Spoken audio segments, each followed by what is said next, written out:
Hey everyone, thanks for checking out the video. This is going to be a race recap for the NMA rounds 2 and 3 that took place in Odessa, Washington, and those would be the Frostbite GP and the White Knuckle GP. We'll just go ahead and go over the Frostbite GP first, and then we will go over the White Knuckle. So the Frostbite GP, for me, I ran in the short course. We were the first race of the day, and that took place on Saturday.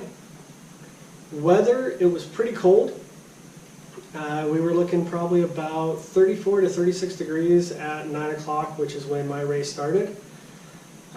Very windy, cold, a lot of rain that night, and so the dirt, great traction, held up really well.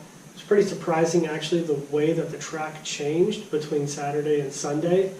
If you didn't race both days, it would have been mind-boggling just to see how much it did change. Anyways, back on topic. So Saturday morning, trying to figure out exactly what I'm going to do as far as gear because it was cold, it was windy, trying to make sure I don't freeze out there. And got a great start though, lined up a little early, so had a decent spot. And as soon as that flag went, bike fired right up and I was gone. Jumped off to a great lead and was going away pretty well. Another guy in my class was able to catch me and pass me, and then I just followed him for quite a while. The course, like I was saying, with all that rain we got, held up really well, and if you've never done one of these events in Odessa, it is pretty much all sand moves. So that's what it was. It was just about 12-mile course of sand whoops, and the benefit though, with all the rain and precipitation we had, it held up really well. It was pretty firm, so you can actually attack it really nicely. You could turn really well. Ruts really weren't formed, but there wasn't a lot of the dirt kind of moving out of the way as you were hitting it, which was really nice, because normally if it's sandy, you have to worry about it kind of washing or pushing out of the way.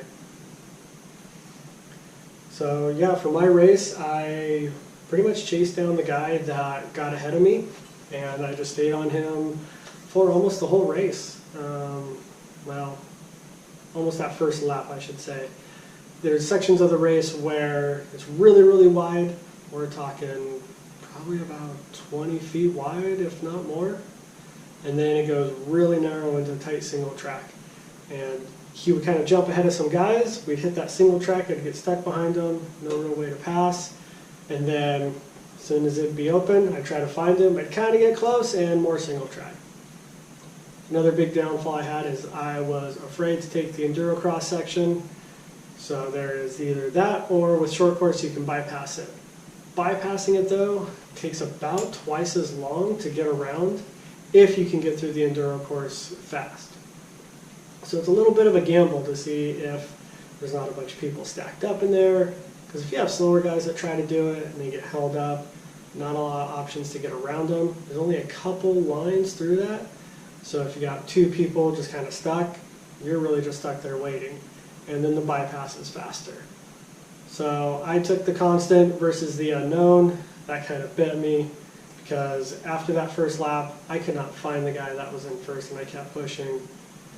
At the end of the race, I came in second, he took first, and he finished quite a few guys ahead of me. So I kind of knew going into Sunday's race, I had to do the enduro course section.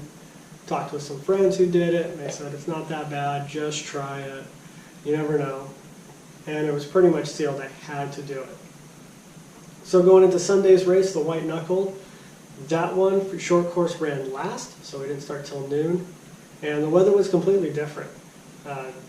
No rain, it was nice and warm out, no clouds, sunny, just a little breeze, and yeah, lined up. Got another decent start. I knew though, after the little grass section where we hit onto the trail, it was whooped out really bad. So I backed off, even though I was leading, and let a guy get in front of me, and then he kind of hit the whoops. He had a fun little ride there, kind of got tossed around a bit, so did I, but he kept it up, and I just was a little worried I didn't want to eat it right into there. Get going down that trail line, and the guy that took first in the race Saturday winds up getting ahead of me. So I was on a mission. I had to pass him. Followed him for a little bit, and then probably a mile and a half into it, I got ahead of him, and I just charged, push. Might have pushed a little too hard though, because after about 6 miles, I got a little worn out, a little tired, because the track was really different.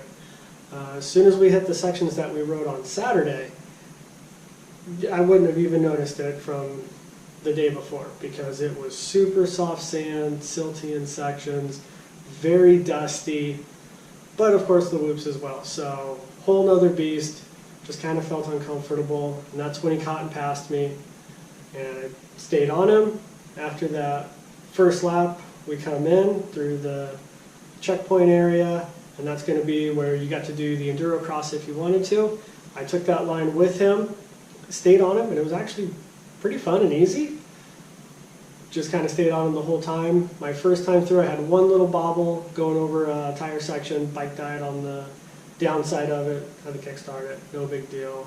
I was right back on that guy coming out of the enduro cross section.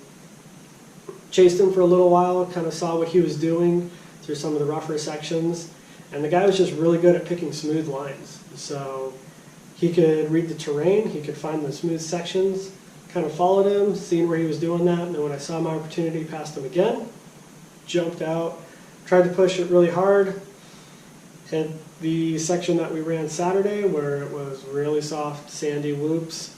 I fell back, he jumped ahead of me again, and he took off.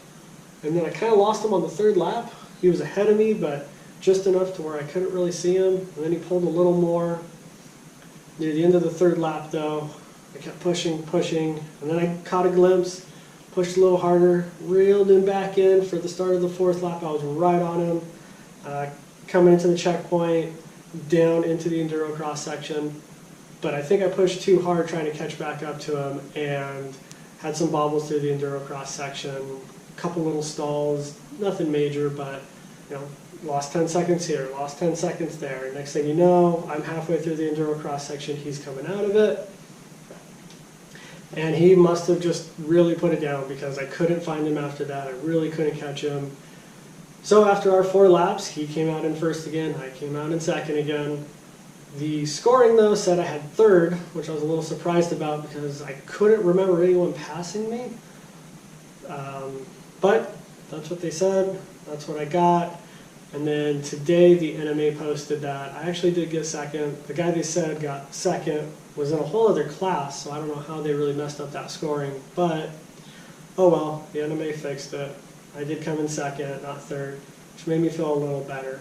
It was a really good weekend. Thank you to everyone who came up and said hi. Really appreciate it. Glad to know that all of you liked the videos so far. Gonna keep doing them. Got some other ideas in store.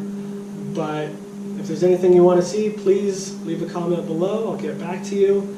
And if you see me at the track, in the pits, you know, on the start line, come say hi. Normally we have a lot of times before the race actually starts, so always time to chat, say hi, and talk a little bit about motorcycles.